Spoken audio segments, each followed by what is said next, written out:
Hello India, बड़ों को प्रणाम, छोटों को प्यार और मेरे सारे सब्सक्राइबर को राम राम, ढेर सारा Ram Ram. Welcome back to my YouTube channel Simi की डायरी ऑफिशियल में आप लोग का ढेर सारा स्वागत है। गणपति बप्पा मोरिया। दोस्तों चलिए, प्यारी भूतनी का 10वां भाग मैं लेकर आप लोगों के समक्ष आ रही हूँ। सब्सक्राइब कीजिए, लाइक कीजिए, शेयर कीजिए। अब मैं आगे आप लोगों के समक्ष रख रही हूँ। हेलो दोस्तों, प्यारी भूतनी का 10वां भाग लेकर मैं आज आप लोगों के समक्ष आ रही हूँ। अब तक आपने देखा कि डॉली का भेद खुल चुका है। जुमरू जान गया है कि डॉली एक भूतनी है। कुछ पार्क में जो है सो कुछ लड़कियाँ आती है और कुछ लड़के उसके साथ गलत करना चाह रहे हैं। पार्क में कुछ लड़के जो है सो 2 लड़कियों को लेकर आ रहे हैं और उसके साथ कुछ गलत करना चाह रहे हैं। तभी डॉली जो है सो उग्र रूप धारण कर लेती है और गुंडों को मार पीट के उसे चित कर देती है। लड़कियां बेहोश थी पर शोरगुल सुन करके उसकी नींद जो है सो खुल जाती है। शोरगुल सुन के उसकी नींद खुल जाती है। वो डॉली का उग्र रूप देख करके डर जाती है और समझ जाती है कि भूतनी है। तभी झुमरू जो है सो बीच बचाव करता है। और दोनों को बोलता है कि अपनी कोठरी में ले आता और कहता है कुंडी लगाकर सो जाओ, हम दोनों की नींद करीब करीब पूरी हो चुकी है, हम लोग बाहर पहरा देंगे। थाने से जो सिपाही आ जाते हैं और चारों गुंडों को ले जाकर थाने में बंद कर देते हैं और झुमरू से कहते हैं कि सवेरे इन दोनों को लेके आना, दस्तखत करना पड़ेगा। कोठरी में झुमरू जो है सो दोनों लड़कियों से पूछता है कि आखिर क्या बात है, सच सच बताओ, नंबर 2 तो तुम्हारे घर में फ़ोन कर देंगे। तो दोनों लड़कियां कहती है कि नहीं, हम लोग सौतेली माँ बहुत सताती थी और उसके जुल्म से तंग आकर हम लोग भाग आए हैं, इसलिए हम लोग घर नहीं जाएंगे। लड़कियां बता रही है कि बहन करके जो है सो उन चारों लड़कों ने ट्रेन में दोस्ती कर ली, फिर पानी के गिलास में कुछ मिलाकर हम दोनों को पिला दिया। हम दोनों बेहोश हो गए तो बेहोशी की हालत में यहाँ ले आए। हम सबों को तो कोई होश ही नहीं था, वो ज़बरदस्ती करने लगे। हमारी तो इज्जत ही लूट जाती अगर ये भूतनी दीदी नहीं आ जाती तो। इन्होंने जब सबको मारना पीटना शुरू कर दिया तब हमारी आंखें खुली, चीख पुकार और हल्ला सुनकर। अच्छा तो अब क्या करें? झुमरू चहलकदमी करने लगा। थोड़ी देर में पूछता है कि तुम दोनों को भूख लगी है क्या? नहीं। ट्रेन से उतरते ही बाहर आने पर उन सब ने हमें भरपेट अच्छा खाना एक रेस्टोरेंट में खिलाया था, उसके बाद ही पानी पिलाया था, फिर कहा था कि तुम दोनों को अपने घर ले जाऊंगा। बहन, हमारा बहुत भरा पूरा परिवार है, 3 बहन है, माँ पापा चाचा चाची बुआ सभी हैं। हम लोग सभी मिलजुल कर रहते हैं। अचार पापड़ और छोटे मोटे चीज़ों का बिजनेस है, सभी घर पे काम मिलजुल के काम करते हैं। तुम लोग भी मिलजुल कर रहना, खाना पीना सब फ्री, बस काम काज में हाथ बटा देना। उसने परिवार की बातें, बड़ी बहन बता रही है कि उसने परिवार की बातें की, इसलिए मैं झांसे में आ गई। थोड़े बहुत गहने जो थे और कुछ पैसे थे वो भी वो ले गए। झुमरू बोलता है कोई बात नहीं, कल की कल सोचेंगे, आज यहीं कोठरी में तुम दोनों सो जाओ और हम बाहर पहरा देंगे। वैसे भी नींद हमारी करीब करीब पूरी हो चुकी है। क्यों डॉली? हाँ, सो जाओ, दरवाजे बंद कर लेना, हम दोनों बाहर ही हैं। दोनों टहलते टहलते उसी बेंच पर आकर बैठ गए थे। थोड़ी देर चुप रहने के बाद डॉली ही बोली, आज मेरा भेद खुल गया, तुमने सब कुछ देख लिया फिर भी नहीं डरे? झुमरू बोलता है नहीं डरता, नहीं डरा। क्यों डरता? वो जो गलत होता है वही डरता है, मैं गलत नहीं हूँ और ना ही मेरी नीयत में कोई खोट है, फिर डर कैसा? डॉली बोलती है लगता है अब वो समय आ गया है कि अब मैं तुम्हें अपने बारे में सब कुछ बता दूं। झुमरू बोलता है जैसी तेरी मर्जी, वैसे मैं कोई जोर जबरदस्ती नहीं कर रहा। नहीं, आज मैं तुम्हें सब कुछ बताना चाहती हूँ। तो झुमरू बोलता है ठीक है बताओ, मैं सुनने के लिए तैयार हूँ। तो डॉली बोलती है कि सबसे पहले ये सुनो कि मैं तुम्हारी वही दोस्त हूँ डॉली, जो बचपन में तुम्हारी दोस्त हुआ करती थी। झुमरू खुश हो जाता है, क्या तुम वही डॉली हो? डॉली बोलती है हाँ, मैं तुम्हें देखते ही पहचान गई थी, तुम्हारा चेहरा बिल्कुल नहीं बदला है, अब तुम्हारा चेहरा बिल्कुल नहीं बदला है। डॉली झुमरू को बोल रही है कि मैं तो तुम्हें देखते ही पहचान गई थी, तुम्हारा चेहरा बिल्कुल नहीं बदला है, तभी तो तुम्हें कभी तंग नहीं किया न डराया, और याद है अपनी सीट पर सोने भी दिया था, वरना डॉली के सीट पर सोने वाला सोता नहीं है, हवा में गोते खाता है। अच्छा, झुमरू हंस पड़ा। क्यों, हवा खानी है, खिलाऊं? अरे नहीं बाबा नहीं, मैं यहीं नीचे में ही ठीक हूँ। आगे बताओ।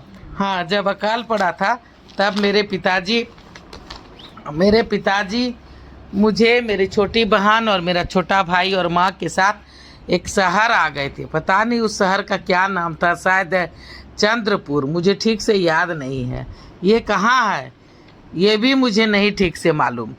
कोई दोस्त था पापा का, उसने ही बुलाया था कि यहीं आ जाओ, काम दिला दूंगा। उनका नाम रामवचन सिंह था। वो एक ऑफिस में चपरासी थे। उसने ही पिताजी को अपने साहब के घर ड्राइवर की नौकरी लगवा दी थी। पिताजी को गाड़ी चलानी तो आती नहीं थी। तभी 6 महीने जब तक पिताजी ड्राइवरी सीखते रहे, माँ उस साहब के घर में ही झाड़ू पोछा बर्तन थरिया करती थी। हमें वहीं कोठी में ही रहने के लिए सर्वेंट का क्वार्टर मिल गया था। 2 कमरा, 1 बरामदा का घर मिल गया था। 6 महीने कष्ट काटने के बाद सब ठीक हो गया था। माँ और पिताजी दोनों की तनख्वाह मिलाकर अच्छे खासे, डॉली बता रही है कि माँ और पिताजी दोनों की तनख्वाह मिलाकर अच्छे खासे पैसे मिल जाते थे। हम सभी खुश थे। बंगले में पार्टियां हमेशा होते रहती थी। खाने को भी अच्छा अच्छा मिल जाता था। रहने को घर, बिजली, पानी, किसी भी चीज़ की कमी नहीं थी। हम तीनों भाई बहन सरकारी स्कूल जाने लगे थे। 2 साल बाद जब गांव की हालत सुधरी तो पिताजी ने एक बार सोचा भी था कि गांव ही अब चलते हैं। जोड़े गए पैसे से एक टेम्पू खरीद लूँगा और ड्राइवरी तो सीख ही ली है तो टेम्पू चला करके गुजर बसर हो जाएगी। पर माँ को गांव जाना मंजूर नहीं था। उसे शहर में ही अब मन लग गया था। उसे शहर की आदत पड़ चुकी थी। माँ की जिद के कारण ही पिताजी ने अपनी सारी ज़मीन उसी सेठ को बेच दी थी जिसके यहाँ तुम्हारे भैया काम करते थे, जिसने गांव में फैक्ट्री खोली थी। सारे पैसे पिताजी ने हम तीनों भाई बहन के नाम एफडी करवा कर बैंक में रख दिया था। हम सभी बहुत खुश थे। पढ़ते लिखते, खेलते कूदते अच्छे से जीवन काट रहे थे। दोनों भाई बहन भी बड़े हो गए। डॉली झुमरू को अपनी कहानी सुना रही है कि दोनों भाई बहन भी बड़े हो गए थे। मेरा भी कॉलेज में नाम लिखा गया था। हम सभी बहुत खुश थे। मेरा भी कॉलेज में नाम लिखा गया था। वहीं एक लड़का था जिसका नाम गौरव था। उससे मेरी दोस्ती हो गई थी। दोस्ती कब प्यार में बदल गई पता ही नहीं चला। मैं तो पढ़ लिख कर नौकरी करना चाहती थी, पर माँ की जिद के कारण आईए पास करते करते मम्मी पापा ने मेरी शादी की बातें शुरू कर दी थी। मुझ में हिम्मत नहीं थी ये बताने की कि मैं गौरव से प्यार करती हूँ। काश बता देती तो आज ये दिन ना देखना पड़ता।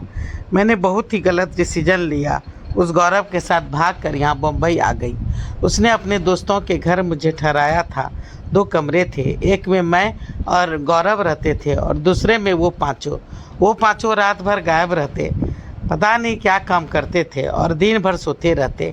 मैं गौरव को रोज़ शादी कर लो कहती, पर उसके कानों पर जू तक नहीं रेंगती।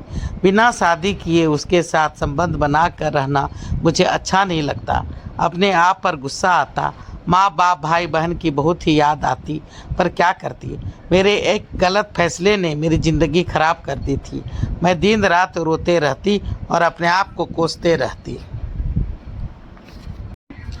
डॉली आगे बताती है कि मैंने वहाँ से भागने की भी बहुत कोशिश की, पर कामयाब नहीं हो पाती। दिन रात खटते रहती। सबों का खाना बनाना, झाड़ू, कटका, बर्तन, बाहर से पानी लाना। कब दिन से रात, रात से दिन हो जाता पता ही नहीं चलता। देखते देखते साल बीत गए थे कि एक दिन मुझे चक्कर आ गया, उल्टी हुई। अस्पताल गई तो पता चला कि मैं माँ बनने वाली हूँ। खुश हो गई, शायद अब गौरव मुझसे शादी कर ले।